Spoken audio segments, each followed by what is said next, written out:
ರಾತ್ರಿ ಮಲಗಿದ್ದ ತಮ್ಮನ ತಲೆಗೆ ಕಲ್ಲು ಎತ್ತಿ ಹಾಕಿ ಅಣ್ಣನೇ ಕೊಲೆಗೈದಿರುವ ಘಟನೆ ಚೊಕ್ಕಬೆಟ್ಟು ಮಠದ ಬಳಿ ಭಾನುವಾರ ತಡರಾತ್ರಿ ನಡೆದಿರುವ ಬಗ್ಗೆ ವರದಿಯಾಗಿದೆ.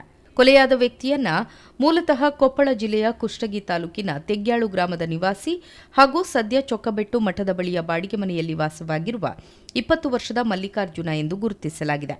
ಈತನ ಅಣ್ಣ 21 ವರ್ಷದ ಸೋಮನಾಥ್ ಕೊಲೆಗೈದ ಆರೋಪಿ ಎನ್ನಲಾಗಿದ್ದು, ಆತನನ್ನು ಸುರತ್ಕಲ್ ಪೊಲೀಸರು ವಶಕ್ಕೆ ಪಡೆದುಕೊಂಡಿದ್ದಾರೆ. ತಲೆಗೆ ಕಲ್ಲು ಎತ್ತಿ ಹಾಕಿದ ಸ್ಥಿತಿಯಲ್ಲಿ ಮಲ್ಲಿಕಾರ್ಜುನನ ಮೃತದೇಹ ಪತ್ತೆಯಾಗಿದೆ.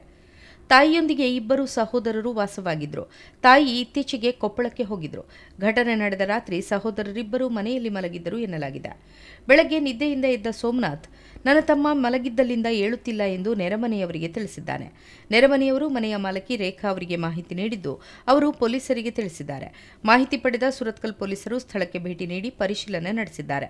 ಘಟನಾ ಸ್ಥಳಕ್ಕೆ ಡಿಸಿಪಿ ಮಿಥುನ್ ಎಚ್ಎಂ, ಪಣಂಬೂರು ಉಪವಿಭಾಗದ ಎಸಿಪಿ ಶ್ರೀಕಾಂತ್, ಸುರತ್ಕಲ್ ಪೊಲೀಸ್ ನಿರೀಕ್ಷಕ ಪ್ರಮೋದ್ ಕುಮಾರ್, ಶ್ವಾನದಳ, ಬೆರಳಚ್ಚು ತಜ್ಞರು ಹಾಗೂ ವಿಧಿವಿಜ್ಞಾನ ತಜ್ಞರ ತಂಡ ಭೇಟಿ ನೀಡಿ ಪರಿಶೀಲನೆಯನ್ನು ನಡೆಸಿದೆ.